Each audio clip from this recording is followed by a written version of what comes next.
The live commentary may not abide to this rating. Viewer discretion is advised. But let's be real, this game should not be rated E for everyone.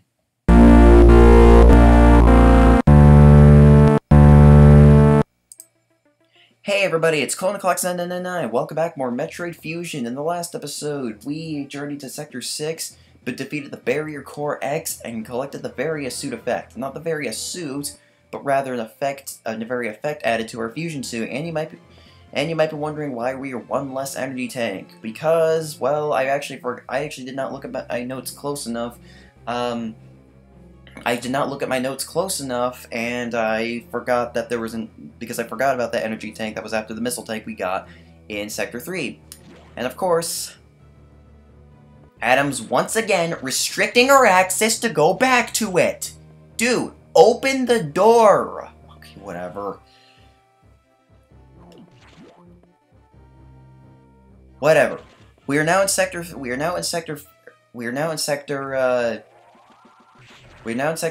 we can now survive the extreme temperatures. And I just thought of something. Like, Metroid 1 and 2 are kind of like, just like they're on their own standalone things. But it's kind of sad when you realize that Metroid really shouldn't have been a series. It's just that Metroid 2 was only made, I think, as a tribute to the original creator,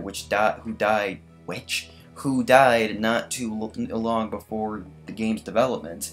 And Super Metroid was a sequel to both of them, and Metroid Prime was just the first game, the first 3D game, and a lot of the elements from the previous games were just jumping into 3D now.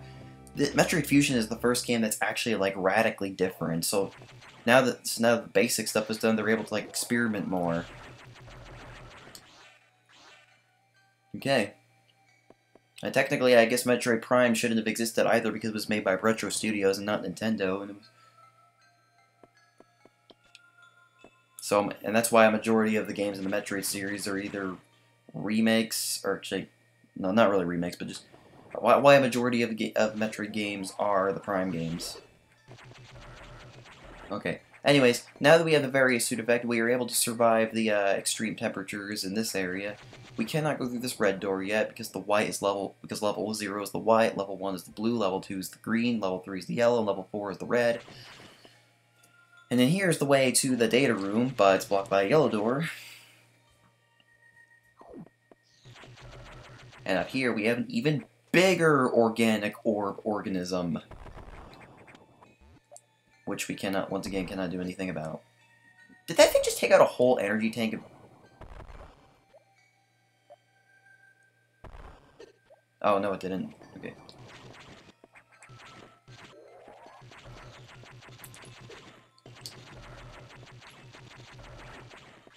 Shoot down here. And we have speed blocks right there. So what you want to do is you want to head into this room. Beat these jerks. And thank goodness they're not immediately respawning. You want to speed boost out of here. I would suggest opening the door first.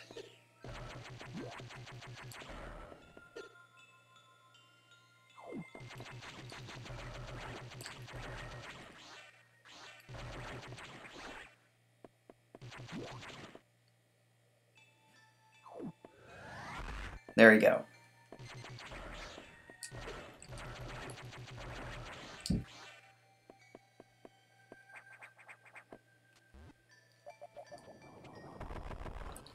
Let me just check my notes real quick.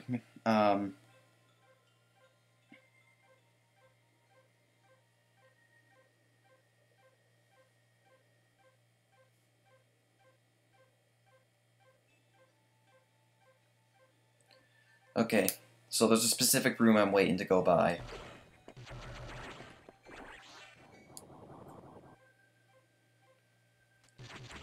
So, bomb through here. Things coming after this. We got a lot of these jerks. You know what? I was about to say thank goodness for Blue X, but it flew away before we could get to it.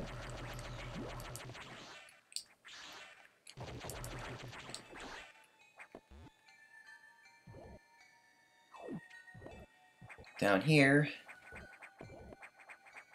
I think there's a pillar we can... No, there isn't, but we have that open. I think you can just shoot down, you don't necessarily need to bomb down it. Now we have speed blocks here. You're gonna want to remember this room for later. You'll see why later, because we have this thing right here.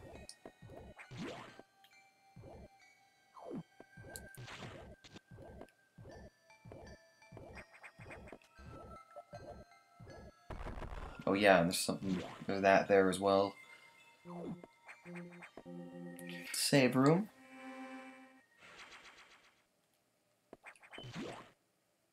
This is the area where I honestly find myself getting a little stumped sometimes. You have another one of these things. Funny thing is, like, they don't like spawn enemies like continuously after you hit it. I think there's something you can get. No, not there. And not there either. So here's the security room. I like that yellow.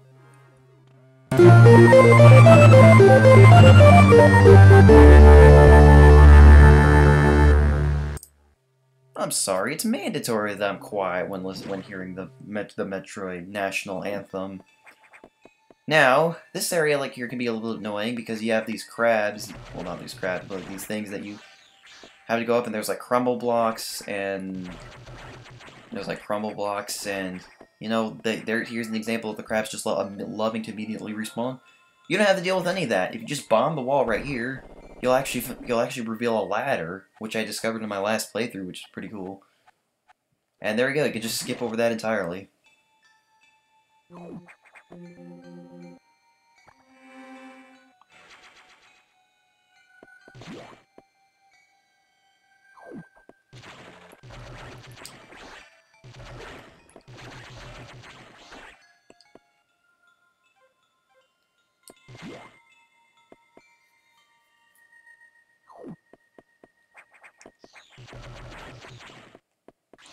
Now we can access the yellow doors.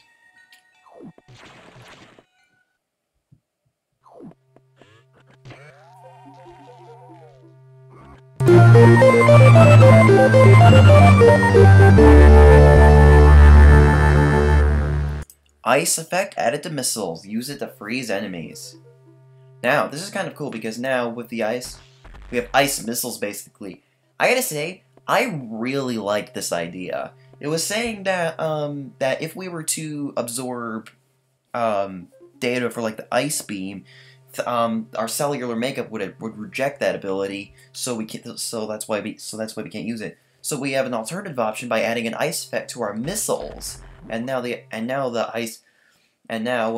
we shoot an enemy with our missiles, real quick, we'll not blast down here. Oh shoot, and you crap. Now when you shoot enemies with your missiles, we have rippers here. These guys are returning from Metroid 1. Now it freezes them. I think these guys are indestructible otherwise, so it's fine. Now, head up here. We have an energy tank. That's a fake energy tank. We had a fake missile tank, now we have a fake energy tank. Ooh, we got a Rex. Those are the only fake items in this game that over those, so don't worry about those. Checking my notes. We want to bomb the wall.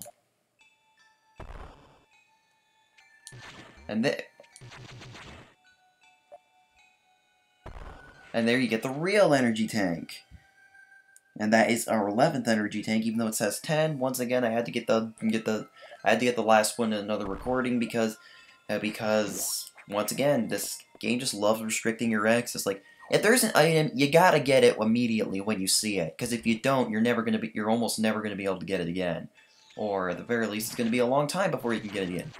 Now, there's a secret passage here.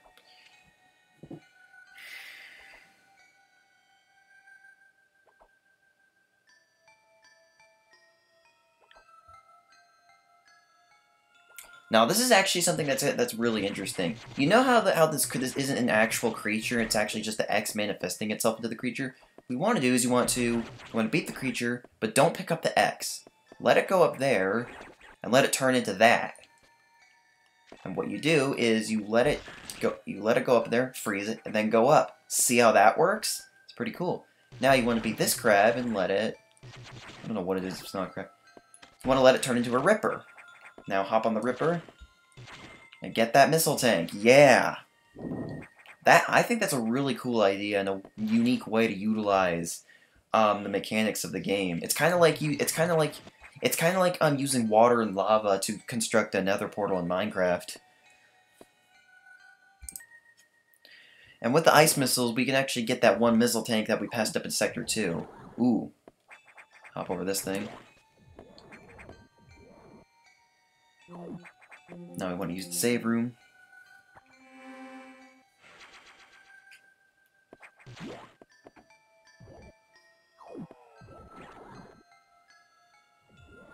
So the way you want to do this is you want to freeze this thing and use it to get back up.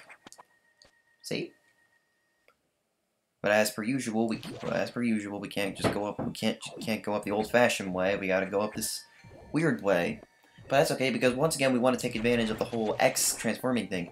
Let it transform again, and then because there were speed blocks in this room, and then let the X go into this. Now what you want to do is freeze it. I recommend you go open the door, and you want to run over it so you can speed through. And there you go. Pretty cool.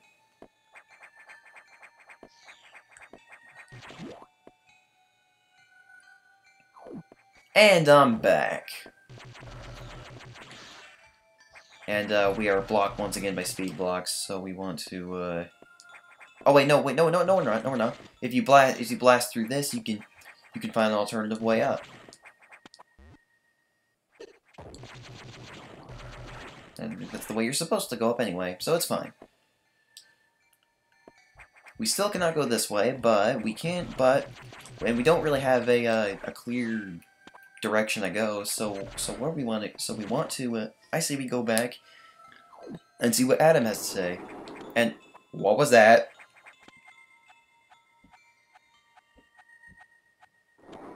Okay, I don't know what that is, but it looks rather ominous. Okay, if I go up here, I think there's some speed blocks. No, wait, no, wait, there isn't. But there's... Okay. There's another missile tank we can get. So what you want to do is you want to let that thing flow up, freeze it, and then you can head up here. Do the same thing here, and you can get up. And in here, we have another missile tank.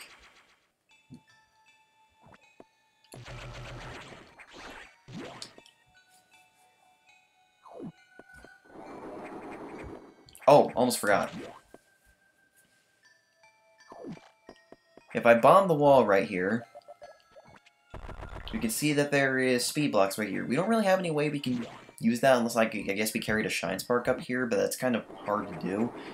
I'm sure it's possible in some way, but we won't be able to worry about those and be able to do anything about those until later. But we have this yellow door that's now open to us, and this is basically another way of getting back.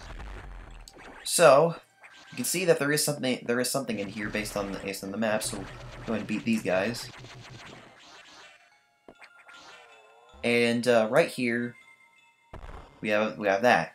You might think we can't do this yet, but actually, on the contrary, if we shoot up here, or actually, let me exit the room and come back.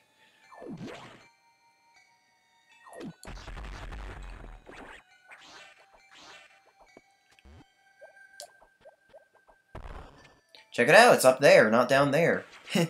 Pretty clever, pretty tricky if I do say so myself. Now, if there's anything you missed, I recommend you go back and get it now, because when we go out here... Emergency in Sector 3. Emergency in Sector 3. Emergency in Sector 3. Emergency in Sector 3. Emergency in Sector 3. Emergency in Sector 3. Emergency in Sector 3. Emergency in Sector 3. Pyre. The area could melt down soon. It seems the main boiler's cooling unit is malfunctioning. This could easily destroy the entire research station, as it would likely trigger the auto-destruct explosives. We have about 6 minutes. Hurry to Sector 3 and access the control room to the side of the main boiler room. Most of the systems in Pyre are down because of this. Again, we know who to blame. SAX must have hacked the system control file. What impressive intelligence. Is your objective clear? Yes. There's little time. Hurry to the control room in Sector 3. Alright, we are on a time limit before the end of the game, and not at the beginning or not at the beginning or at the end. It's just smack dab in the middle of the action. Now, I'm not really going to be... I guess if you want to try beating my time, you can post a video response, but I'm not really going to try to speed run my way to where we're going. Oh man, I totally forgot. Where we're going actually is in one of the areas that I wanted to show now that we have the Varia effect, but the save room is inactive, but the recharge room is not. I wanted to go to this is one of the areas that I wanted to go to that I wanted to show now that we have the Varia effect, but now that this is going on, I guess we were just going to it anyway. You can see that now that the ice missiles that previously beat these guys in one hit are now just freezing them. If you want to beat him again, just hit him one more time. I think it's this way you want to go.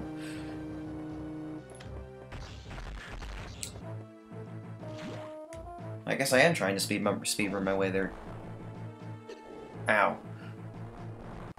Okay, we can now access these green doors, and this was the area I wanted to show.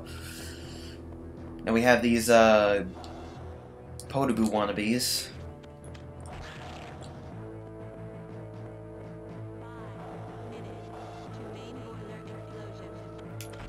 I like how they have recordings that show that explain how much time you have left until the main boiler explodes. Now, what you want to do is you want to have this guy lunge at you, and then you can not like that. Well, people are definitely going to beat my time on this now. And just ignore these guys. And this is what now. If you did not have the ice missiles, you would not be able to access this. So this would be as far as you can go if you came here as soon as you got the Varia effect. Now you can also defeat these guys, by the way. You can also break these blocks if you want. Okay. Freeze that guy and get up here. Beat this guy, and caution, crumble box.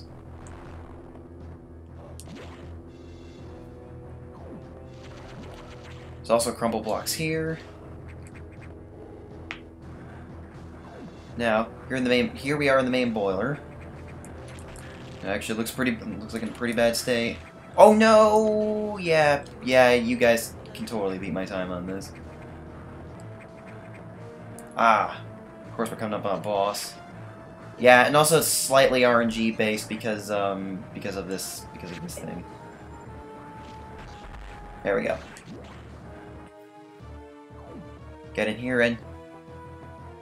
Sir, what are you doing? Ow! Oh! So we cannot fix the problem until we beat this thing.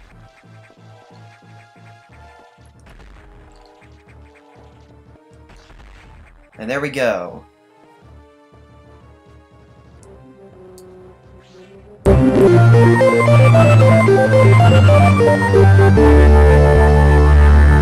Wide beam ability recover. Beam wide and dramatic range.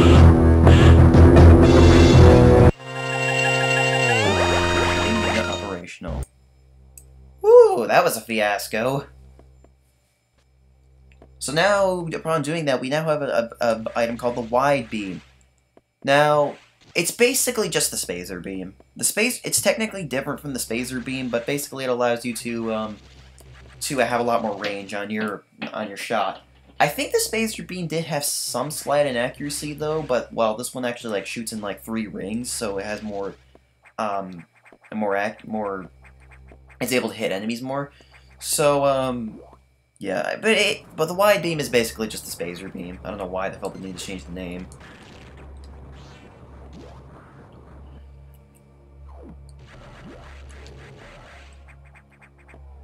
Okay, well, now that that's over, we can go back. We can relax a little, exhale, catch our breath, stop getting hit by these things. Maybe it'd be better if I shot them.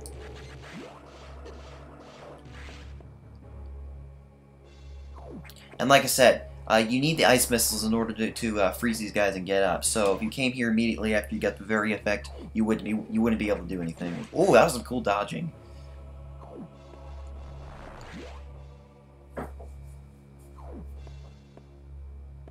Oh, is there something I can... Oh yeah, I should show right here that if you bomb in the lava right here, you can find a special block. So we can't but we can't do that yet because we can't survive in lava. As we can see, I'm just jumping in the lava and being suicidal so that we can fill in the map. There we go, filled in the map. I'm happy.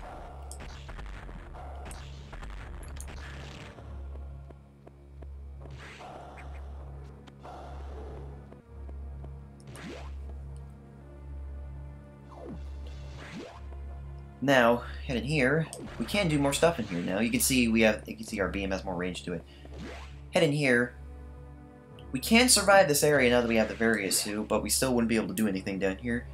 But what you want to do is you want to have this guy, don't kill him. Instead, use your ice missiles to freeze it, and then hop up here. We're now in this area. And we have these fire zoomers, and you might be thinking, oh, I'll just defeat them and go up. No, they're actually on top of crumble blocks. That's not what I meant to do. Okay, I'm just gonna go all the way around. But basically what you want to do is you want to freeze them, use them as platforms the same way you use this guy. This guy? These voice cracks. And you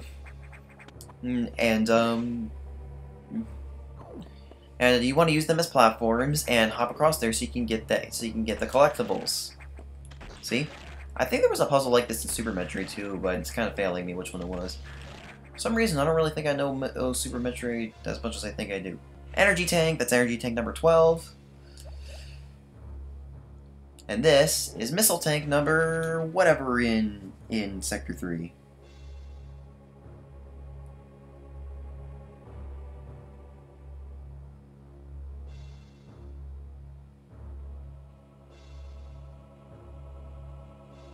Actually, yeah. That is all the missile tanks in Sector 3. So that's not to say we're done with the collectibles in here yet, and not just talking about that one energy tank. Which, by the way, on our way back up to see Adam, I'm actually gonna go ahead and grab it. But I already have footage of it, so actually I don't have footage of it at the time of you're seeing this. I'm going to be recording the footage of it when I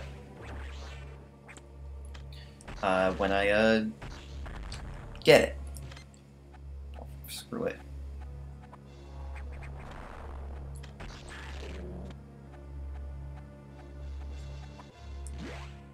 Alright.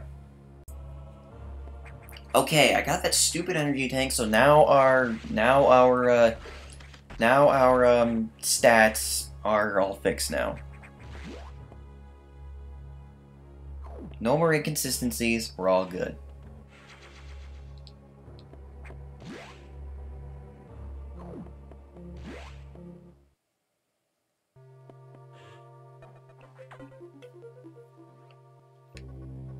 The X mimicked a crew member. It all makes sense now. The X can absorb the memories and knowledge of their prey. What an astounding find. HQ is very impressed. But don't you find it strange? This could have destroyed the station with the X in it, not to mention the SAX. Unusual for a self-preserving species like the X, unless... Your presence is an even greater threat, a threat to the existence of X elsewhere. This is only a hypothesis. Perhaps their survival instinct is in conflict with their newly borrowed intelligence. Don't let your guard down yet. The X are still a threat. Samus, I see biosigns on the habitation deck. Survivors? The infected crewmen and you saw had survived until recently. Maybe there's a chance that the signs emanate from here. Is your objective clear? I have just restored power to the main elevator. Use it to return and look for any survivors. So yeah, we can go back to the main deck now, but I think we're going to save that for the next episode. There's also, I think, 1 or 2 missile tanks we can now get with our new abilities, so I'm just going to save right here. Biosigns of the habitation deck, check for survivors, and we're going to end the video out here, and I'm going to have a wonderful time with the clips. So I guess that's enough recording for tonight. Next time on Metroid Prime, we're going to head up to the main deck and see what is there and see if there are any survivors. See you guys then. Goodbye.